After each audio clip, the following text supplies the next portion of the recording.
Hola, ¿qué tal? Bienvenidos a todos a otra entrega de este curso de programación en Java, en el que nos encontramos viendo el tema de los sockets. Si recordáis, en el vídeo anterior dejamos a medias un ejemplo sencillo en el cual intentábamos comunicar un cliente con un servidor para poder enviar información de tipo texto, ¿no? Bueno, pues vamos a continuar elaborando este ejemplo que dejamos a medias en el vídeo anterior. Vamos a ello. Bien, pues ya estamos aquí en nuestro archivo de cliente. Si recordáis, en el vídeo anterior, pues ya elaboramos el socket. Le habíamos dicho a nuestro cliente que tiene que comunicar con el servidor, el cual va a estar ubicado en esa dirección IP y el cual tendrá abierto el puerto 9999 para poder introducir la información a través de ese puerto, ¿no?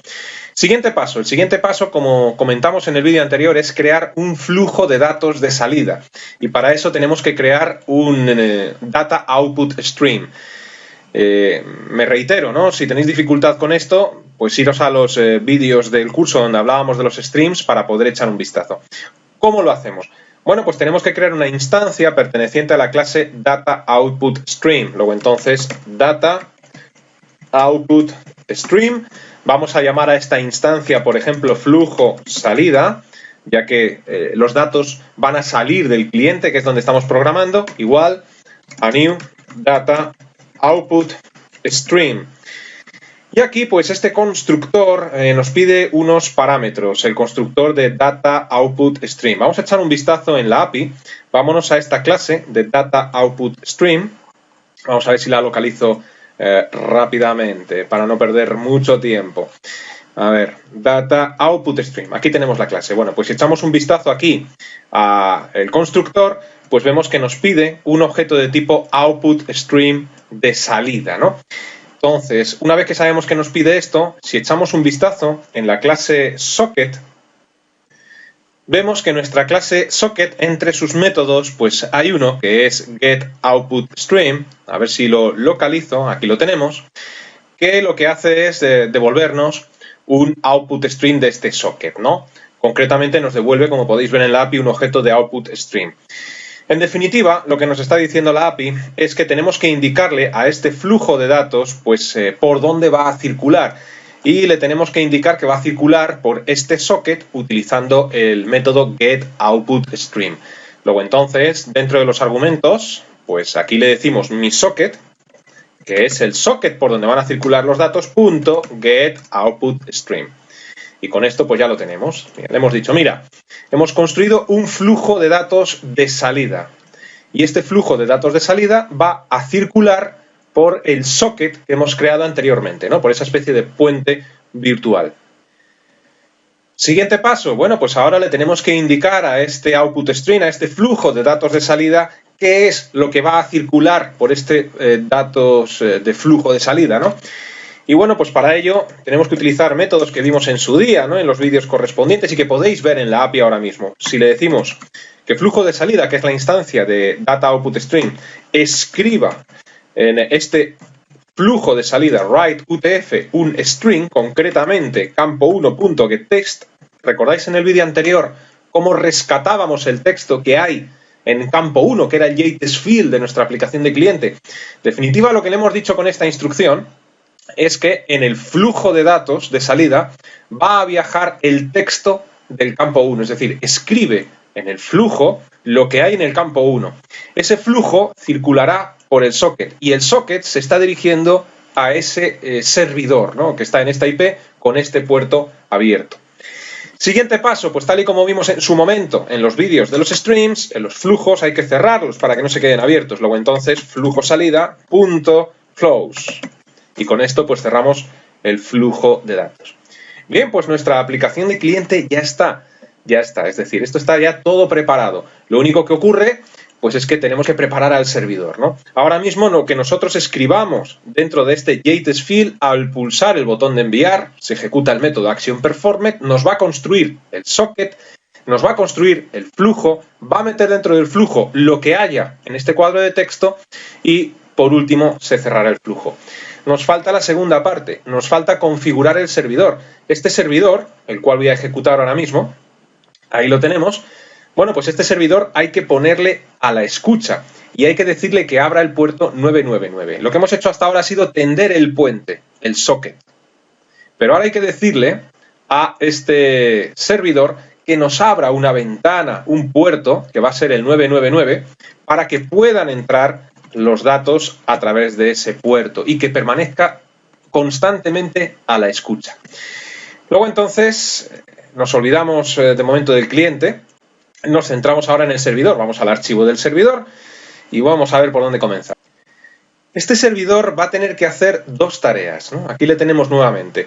Por un lado, va a tener que recibir en este JTest Area pues texto que le vamos a enviar desde el cliente, y por otro lado, va a tener que realizar en segundo plano una segunda tarea. Y esa segunda tarea que realizará en segundo plano es permanecer a la escucha constantemente y tener el puerto 9999 abierto. ¿Cómo conseguimos esto? ¿Cómo conseguimos que una aplicación haga dos cosas? Una en primer plano y otra en segundo plano. Pues utilizando algo que ya hemos visto en este curso, utilizando los hilos, es decir, los threads. Tenemos que construir un hilo que sea el encargado de gestionar esta aplicación para que esté permanentemente a la escucha. ¿Cómo hacemos esto? Bueno, pues vimos en su día que había varias formas de hacerlo, ¿no? Echando un vistazo a esta aplicación gráfica, pues vemos que aquí tenemos el marco, hereda de la clase JFrame, hemos construido la lámina dentro del constructor del marco.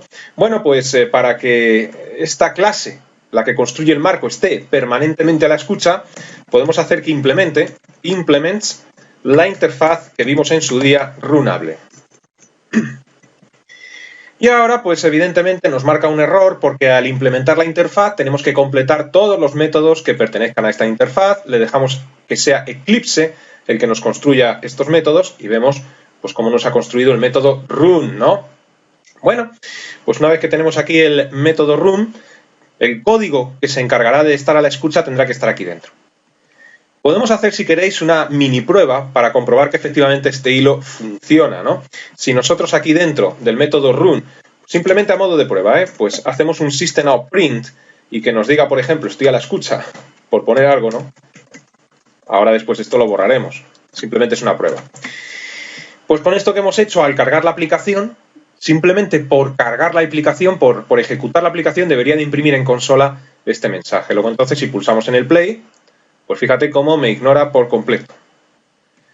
¿Por qué? Pues porque se me ha olvidado algo importante, ¿no? Hemos implementado la interfaz runable, hemos completado el método run, pero se me ha olvidado crear el hilo. Entonces, implementamos runable, completamos el método run y ahora pues construimos el hilo. ¿Veis? Si no fuera por estas pruebas, que a mí me gusta tanto hacer, pues estos detalles se me pasarían y tendría que hacerlos al final. Bueno, cada uno tiene sus formas de programar, ¿no? A mí me gusta hacer esta especie de prueba según voy programando.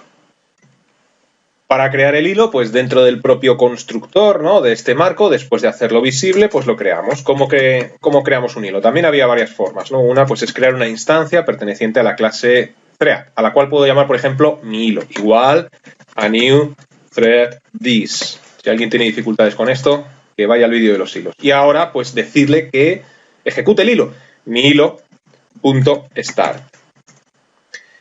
Al haber programado esto dentro del constructor del marco, pues eso quiere decir que en cuanto cargue la aplicación, evidentemente se va a ejecutar el constructor y ejecutará el hilo. Ahora sí, si pulsamos en el play, ¿veis? Pues simplemente por cargar la aplicación, efectivamente, ya sale el mensaje del system.out.print, ¿no? Bueno, pues una vez que hemos comprobado que el hilo funciona, podemos comentar el system.out.print y ahora pues programamos lo necesario para que nos abra el puerto 999 y esté a la escucha. Para hacer esto vamos a necesitar una clase, vamos a utilizar una clase que es la clase ServerSocket. Esta clase ServerSocket, pues como su nombre indica, ¿no?, construye un socket de servidor, el cual pues pondrá la aplicación a la escucha en un puerto que nosotros le indiquemos. Si nos vamos a la API de Java y le echamos un vistazo a esta clase, que sería una buena idea, ServerSocket, pues veremos que tiene un constructor que se encarga pues de hacer ese trabajo, ¿no? Vamos a ver si lo encuentro más pronto que tarde. Aquí está, ServerSocket, pues echando un vistazo a los constructores, pues efectivamente, fíjate cómo hay un constructor perteneciente a esta clase que nos dice que crea un socket de servidor, pues abierto en el puerto especificado dentro de los parámetros del constructor, ¿no? Y luego fijaros también que esta clase ServerSocket tiene un método muy importante que nos devuelve un objeto de tipo socket, que es el método accept. Ese método lo que hace es escuchar a una conexión y hacer que se acepte, ¿no?, esa conexión. Es decir, este método lo que hace es poner a la escucha la aplicación. Bien, pues con toda esta información nos vamos a nuestro método run y procedemos a crear todo esto, ¿no? Entonces, pues lo primero sería crear el server socket. Pues server socket, ¿cómo le podemos llamar? Pues le voy a llamar, por ejemplo, servidor. Igual a new server socket. Y aquí, pues si recordáis lo que acabamos de ver, un argumento de tipo entero especificando el puerto que tiene que abrir. Bueno, pues ya está, ¿no? Esto nos marca un error, seguramente porque tengamos que importar el paquete de turno, ¿no? Efectivamente tenemos que importar el paquete Javanet. Bueno, pues para que no nos dé error, nos vamos arriba e importamos el paquete Javanet. Bueno, esto podemos dejar que sea Eclipse el que lo haga automáticamente, ¿no? Pero me gusta verlo paso a paso. Y ahora nos marca otro error. ¿Por qué nos marca otro error diferente? Seguramente porque esta clase, como todas las clases que pertenecen a este paquete, o casi todas, lanza una excepción, ¿no? Entonces, si nos vamos un segundo a la API y vemos este constructor, pulsamos en él, vemos en la API que efectivamente el constructor server socket lanza una excepción de tipo exception que habrá que controlar. Vamos a dejar que sea Eclipse quien rodee con un try catch esta instrucción y de esta forma pues ya controlamos el error. Bien, pues con esto hemos puesto a la escucha a nuestra aplicación con el puerto 9999 abierto. Bien, ¿qué es lo que hay que hacer ahora? Lo que hay que hacer ahora es decirle que acepte nuestra aplicación pues cualquier conexión que le venga del exterior, y eso lo hacemos con el método accept que hemos visto antes. El método accept, si recordáis, devolvía un objeto de tipo socket. Luego entonces aquí me creo una variable de tipo socket a la que puedo llamar, por ejemplo, mi socket y decirle que esto es igual a servidor.accept. Y con esto pues le hemos dicho dos cosas. Primero, que esté a la escucha y abra ese puerto, y segundo, que acepte las conexiones que le vengan del exterior con ese método accept, ¿no? Siguiente paso, pues ahora lo que tenemos que hacer es crear un flujo de entrada. Vamos a hacer una composición del lugar de que hemos hecho hasta ahora en el vídeo anterior en este. Tenemos el cliente, tenemos en el servidor. Ya hemos construido el socket que va del cliente al servidor. Eso lo hicimos en el vídeo anterior, si recordáis, ¿no? Ya hemos creado el flujo de datos de salida que irá del cliente al servidor y le hemos dicho qué tiene que ir en ese flujo de datos de salida. Lo que hemos hecho ahora mismo es poner al servidor, que lo tenemos aquí a la derecha, ponerle a la escucha en el puerto 9999, es decir, ya hemos abierto esa pequeña puerta, el puerto, ¿no?, para que entre la información a través de él. Le hemos dicho que acepte las conexiones y ahora lo que tenemos que hacer en el servidor es crear un input stream, es decir, un flujo de datos de entrada para que sea capaz de recoger lo que viene, lo que viaja en el flujo de datos que le ha enviado el cliente. ¿Cómo creamos ese flujo de datos de entrada? Pues utilizando la clase DataInputStream que vimos en su día. Deberíamos de importar el paquete Java.io. Aquí me lo ha importado Eclipse, el solito. Vamos a hacer que importe con el asterisco todas las clases. Y una vez que hemos hecho esto, pues pasamos a crearlo, ¿no? Luego entonces, aquí le diríamos lo siguiente. DataInputStream. ¿Cómo llamamos a esta instancia? Pues si a la otra le hemos llamado flujo salida, si recordáis, pues a esta flujo entrada, por ejemplo, ¿no? Igual a new data input stream. Y ahora, pues si recordáis, en el flujo de salida había que indicarle por qué socket viajaba esa información de salida. Ahora tenemos que indicarle aquí por qué socket viaja la información de entrada con el método getInputStream perteneciente a la clase socket, y eso lo hacemos pues utilizando la instancia que hemos creado, mi socket.getInputStream, que se nos pierde por aquí por la derecha, ¿no? Punto y coma. Bueno, pues en definitiva hemos dicho que abra el puerto 999, esté a la escucha, acepte conexiones, y ahora pues que va a haber un flujo de datos que va a utilizar como medio de transporte este socket que está aceptando todas las conexiones. Una vez que hemos dicho todo esto, debemos saber leer lo que viene en ese flujo de entrada. Luego, entonces, para ello, creamos una variable de tipo string, a la cual podemos llamarle, por ejemplo, mensaje texto. Y decimos que esto es igual a el flujo de entrada .readUTF. Método visto en su día cuando vimos los vídeos de los streams. Y ahora, pues, una vez que ya tenemos almacenada en esta variable de tipo string, mensaje texto, lo que viaja por el flujo de datos que viene del cliente. En definitiva, tenemos aquí almacenado el texto. ¿Cómo hacemos para decirle que lo escriba en el JTextArea? Primero tenemos que saber cómo se llama nuestro JTextArea. Entonces, vamos a ver cómo se llamaba esto. Aquí, mira, aquí la tengo. JTextArea. Voy a poner esta al final, aunque ahí podría estar perfectamente, porque a mí siempre me gusta poner los campos de clase o al principio o al final, no entre medias, ¿no? Entonces, una vez que hemos visto que se llama área de texto, todavía dentro del try, pues aquí hacemos lo siguiente. Área texto, lo he escrito bien, creo que sí, punto, append, este método también lo hemos visto en el curso, para que agregue texto, y aquí vamos a decirle que agregue un salto de línea y que lo concatene con lo que hay almacenado en mensaje texto. De tal forma, ¿por qué el salto de línea? Pues para que cada vez que enviamos un mensaje lo escriba en una línea diferente y no lo escriba todo junto, ¿no? Y ahora, por último, una vez que ya hemos agregado el texto al área de texto, hay que cerrar este socket. Luego, entonces, mi socket.close. Con esto cerramos la conexión. Cerramos la conexión, es decir, dentro de este try abrimos una conexión a través de ese puerto, aceptamos todas las conexiones, leemos lo que viene en el flujo de datos, lo almacenamos en una variable de tipo string, lo escribimos en el área de texto y cerramos la conexión. Bueno, pues una vez que hemos hecho todo esto, la aplicación debería de funcionar, aunque habría que perfeccionarla, pero debería de funcionar. Es decir, vamos a abrir nuestro cliente, aquí lo tenemos, vamos a abrir nuestro servidor, aquí lo tenemos, vamos a ponerlos uno enfrente del otro, y ahora la prueba definitiva. Vamos a escribir aquí un mensaje. Hola alumnos, feliz año. Y ahora pues si pulsamos en el botón de enviar, este mensaje debería de aparecer en el servidor, y así es.